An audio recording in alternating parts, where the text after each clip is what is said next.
జవాన్ చంద్ర నాయక్, మంగు నాయక్, ఈ విధంగా ఈ రోజు లాల్యా నాయక్ తాండాకు వచ్చి మన ముఖ్యమంత్రి రేవంత్ రెడ్డి గారు అయ్యిండ్రు. మీరందరు మాట చెప్తారు, మళ్ళీ పోతారు. కానీ కాంగ్రెస్ మీ ఇంటి పార్టీ, మీకు అన్ని రకాలుగా లాభం చేసే పార్టీ కాంగ్రెస్ పార్టీ. ఈరోజు ఎందుకు ఎట్లా లాభం చేస్తుందంటే, గతంలో ఇందిరమ్మ ఇండ్లు ఇచ్చి తాండాకు వచ్చినాయి కదా, ఎన్ని వచ్చినాయి? చిన్న తాండాకు 30 ఇండ్లు ఆ రోజు ఇచ్చింది ఇందిరమ్మ 10 సంవత్సరాల క్రితం కదా. మళ్ళీ ఈ మధ్యలో ఎవరన్నా ఇచ్చిర్రా? ఒక్క ఇల్లన్నా ఇయ్యలే. ఇందిరమ్మ ఆ రోజు కాంగ్రెస్ పార్టీ భూములు కూడా ఇచ్చింది మన లంబాడ బిడ్డలకి, అసైన్ ల్యాండ్ కూడా ఇచ్చింది. భూమి లేని పేదలకు, ఎస్సీలకు, ఎస్టీలకు ఎకరం అద్దెకరం ఇచ్చింది. ఇళ్ల జాగాలు ఇచ్చి ఇల్లు కట్టించింది.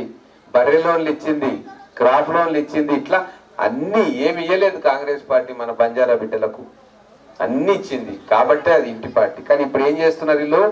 టీఆర్ఎస్ వాడు మీకు ఏమీ ఇయ్యలే.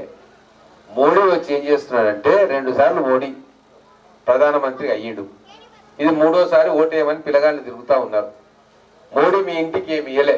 10 ఏళ్ళు కూర్చున్నాడు ఆ కుర్చీ మీద ఢిల్లీలో. ₹1 మన లంబాడ బిడ్డలకు లాభం అయ్యే పని చేయలే. మన గ్రామానికి ₹10 పని పెట్టలే. మన పిల్లలకు 10 నౌకర్లు ఇప్పియలే. మరి ఏంటికేయాలి మోడీకి? నాకు చెప్పి అర్థం కాదు. ఏంటికేయాలి మోడీకి?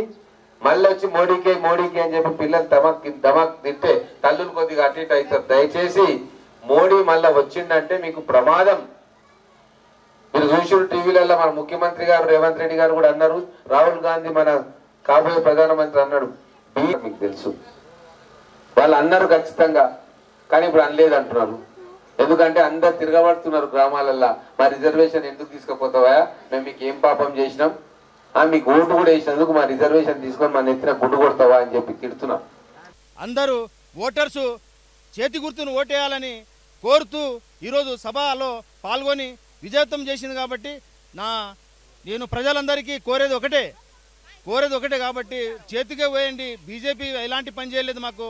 ఈ టీఆర్ఎస్ గవర్నమెంట్, బీఆర్ఎస్ గవర్నమెంట్ ఏ పనులు చేయలేదు. కాబట్టి అందరికీ కోరేది, ఈరోజు మాకు మండల్లో మాకు ఇన్ఛార్జ్ ఇచ్చు. కాబట్టి ఈరోజు నాకు వడిచా తులసిరామ్ నాయక్ మండల్ ఇన్ఛార్జ్ ఇచ్చిండ్రు. నేను తాండాలో 70-80 తాండాలు తిరిగాను. 100% చేతి గుర్తుగా ఓటేస్తామని చెప్పడం జరిగింది. ఇక్కడ లల్లనాయక్ తాండా గ్రామ పంచాయతీ దగ్గర ఈరోజు ఎమ్మెల్యే సార్ వచ్చేసి మాకు రోడ్లు గిడ్లు అన్నీ ఎలక్షన్ అయిపోయిన తర్వాత రోడ్లు గిడ్లు ఇస్తామని చెప్పారు. ఇట్లాంటిది మనకు చల్లా వంశీచంద్రెడ్డి గారికి భారీ మెజార్టీ తోటి గెలిపిస్తామని కోరుకుంటున్నాము. ఈ సందర్భంగా మాకు మహబూబ్నగర్ పార్లమెంట్ అభ్యర్థి గారికి నీతంగా మనకు శాసనసభ్యుడు ఎన్ఎం శ్రీనివాస్ రెడ్డి గారికి, అట్లాగే మా బీఆర్ఎస్ కార్యకర్తలు మొత్తం దీంట్లో ఆదివాసీ కాంగ్రెస్ చైర్మన్ పార్టీ సమక్షంలో చేరికలైనరు. మరి అట్లాగే ఈ సందర్భంగా మాకు ఎన్ఎం గారితో చెప్పాము, మేము రోడ్లు లేవు ఏం లేవని, మాకు స్కూళ్ళు గ్రామ పంచాయతీలు ఇవి ఏమి లేవని ఆయన దృష్టికి తీసుకెళ్ళాము. మేము ఈ సందర్భంగా మాట్లాడుకుంటూ తెలుసుకుంటున్నాం. ఈరోజు లాల్యానాయక్ తాండా గ్రామ పంచాయతీలో గత ప్రభుత్వం బీఆర్ఎస్ ప్రభుత్వం పాలనలో ఎలాంటి అభివృద్ధి కానందున మా తాండకు ఈరోజు మా ఈ బీఆర్ఎస్ పార్టీ గ్రామ అధ్యక్షులు రాజు నాయక్ గారు మరి కాంగ్రెస్ పార్టీలో ఈరోజు చేరడం జరిగింది. భవిష్యత్తులో కలిసికట్టుగా ఐకమత్యమై పనిచేస్తాము. ఇప్పుడు పార్లమెంట్ అభ్యర్థిగా పోటీ చేస్తున్నటువంటి కాంగ్రెస్ పార్టీ తరపున చల్లా వంశీచంద్రెడ్డి అన్నగారికి మా తాండా తరపున భారీ మెజారిటీతో గెలిపిస్తామని ఈ మీడియా పూర్వకంగా తెలియజేస్తా ఉన్నాను.